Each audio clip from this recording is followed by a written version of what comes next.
asetnya itu dinilai dengan cadangan ya. Oke. Ada SPL tadi. Sudah dijawab tadi ya. Iya. Jadi mengenai kalau dalam akuntansi itu termasuk juga aset kan? Aset ya. Oke. Masuk aset. Walaupun belum jadi ke arah royalti ya. Betul. Saudara ahli apakah pernah membaca laporan keuangan suatu perusahaan tambang? Maksudnya Pak, Apakah ada aset di situ? ada Pak. Dalam cadangannya dicatat sebagai aset? Jadi di akuntansi itu memang Enggak, pertanyaan saya dicatat sebagai aset apa? aset Pak. Oke, di dalam pasal 93C Undang-Undang Pertambangan itu dilarang menjaminkan komoditas tambang.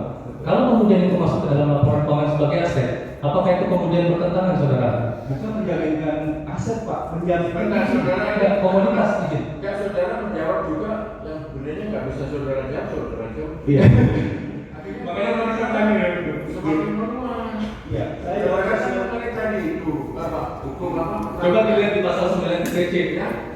Nggak sampai sekarang penjaminan aset itu kan sudah ke perdata. Iya.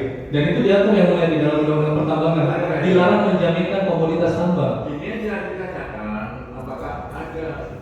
Iya, makanya aku izin bisa dilihat di Jangan dalam kita siap yang ahli. Ya, siap. Udah nggak usah dibaca ya. Ngapain saudara itu ya? Saudara karena tadi menjawabnya terlalu semuanya dijawab. Ya nggak? Ya. Kalau memang bukan kewenangan saudara, kompetensi jangan dijawab. Ya. Baik, Anda. Itu. Benar nggak yang ditanyakan oleh penasihat hukum terdakwa? Jangan tidak ya.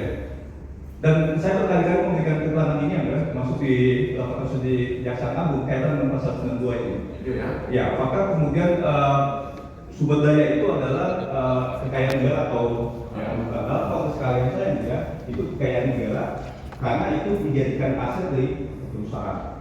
Jadi memang terjadi kepemilikan, jadi ada kepemilikan, ada penguasaan. Ya. Kepemilikan itu terjadi ketika perusahaan membayar royalti. Itu jelas secara normatif di pasal 92 di Undang-Undang 92. Tapi dalam konteks luas ya, misalnya saya mau beli perusahaan Freeport. Freeport itu tidak hanya menjual yang mau diroyalti, tapi cadangan Freeport Ya. itu dihitung sehingga kemudian muncul angka yang baik. Ya, dalam konteks pertama. Ya, sudah. Silakan. Nanti panjang lagi. Ya. Saudara tidak mudah. Tapi kalau bisa, nggak usah seperti itu. Ya. Ya, Oke, silakan. Iya, makanya yang mulai izin saya cuma mau menambahkan tadi. Ya. Dalam Undang-Undang 3 2020 telah dinyatakan pemegang IUP dilarang menjaminkan IUP termasuk komoditas tambangnya. Ya. Dan ini sudah pernah terjadi di dalam kasus ada penjaminan terhadap komoditas tambang yang kemudian IUP-nya dicabut. Enggak, sebentar. Apa benar itu, ahli? Ya, Di dalam pasal 93C bukan ya. Seperti itu. iya, betul ya, ya. Ya sudah, jangan dikasih. Betul. Sudah, nanti panjang lagi. Baik yang mulia, kami lanjutkan ya. Ya. Terus kemudian saya ingin bertanya lebih lanjut terkait dengan yang tadi saudara ahli sampaikan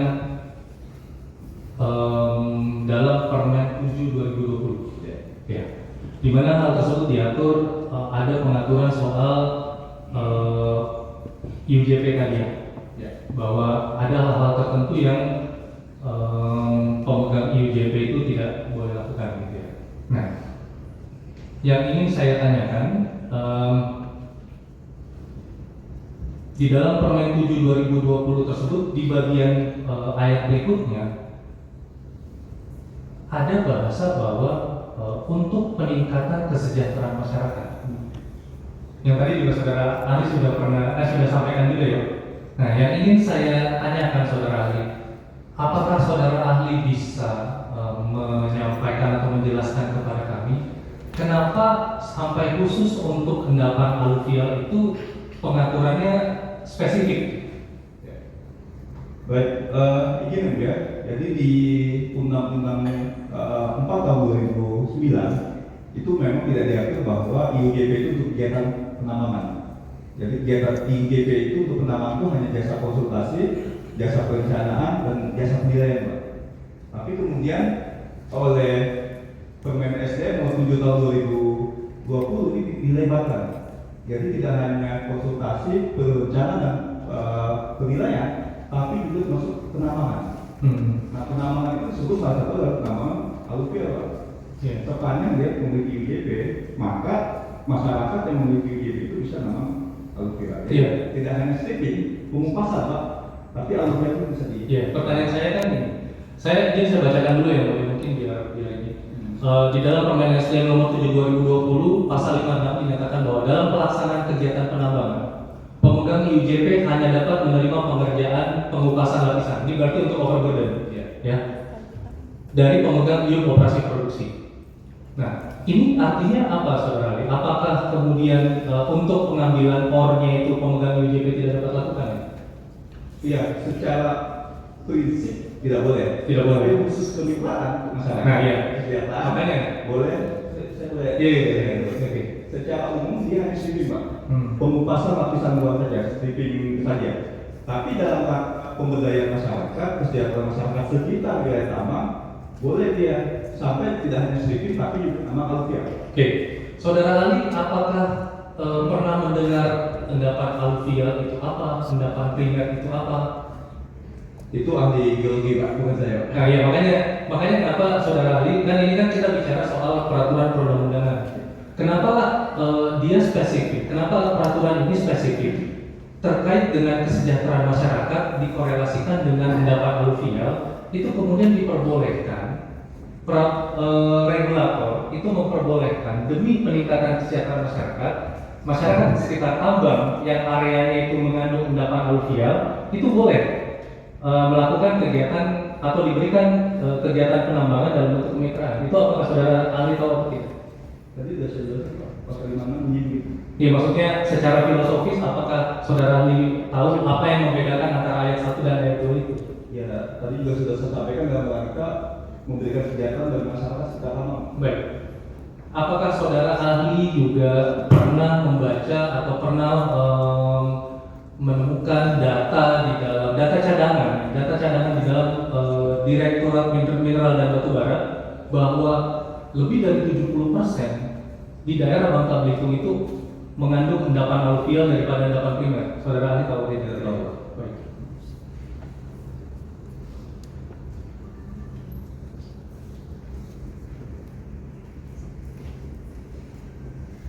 Oke, terus saya ingin melanjutkan sebenarnya tadi ada pertanyaan yang ditanyakan oleh Majelis Hakim terkait dengan reklamasi dan pasca tambang itu. Sebenarnya yang ingin saya tanyakan itu adalah jika kita tadi bicara, tadi Saudara Ali menjelaskan bahwa ada jaminan reklamasi, namun itu tidak menjamin kemudian tidak melepaskan kewajiban, betul ya? Tidak melepaskan. Yang ingin saya tanyakan berdasarkan pasal ini, menurut keahlian dari Saudara Ali pada saat menafsirkan pasal ini, kapan kemudian negara itu punya hak untuk menagih? Dalam ilustrasinya seperti ini, bahwa kegiatan penambangan di area tersebut masih dilakukan dan masih ada nilai ekonomisnya. Seperti itu, Saudara. Ya, izin ya, tadi juga sudah saya sampaikan bahwa pemegang itu kan wajib menyusun dokumen reklamasi dan pasca tambang. Betul. Isinya 5 tahun ya, tahun 1, tahun 2 sampai dengan tahun 5. Iya. Artinya tidak ada alasan ketika dia masih ekonomis atau tidak ekonomis, dia tidak direklamasi. Karena itu berbasis pada perencanaan dibuat sendiri oleh perusahaan. Jadi kapan dia mereklamasi itu ya, itu sesuai dengan perencanaan yang dilakukan oleh pemegang IU. Pemerintah hanya melakukan menyetujui atau menolak untuk memberikan studi ya, basis dokumen reklamasi itu yang digunakan oleh perusahaan. Jadi ketika dia sudah menambang sesuai dengan perencanaannya, maka dia harus melakukan realisasi terhadap perencanaan reklamasi itu. Baik. Itu menurut pendapat ahli ya.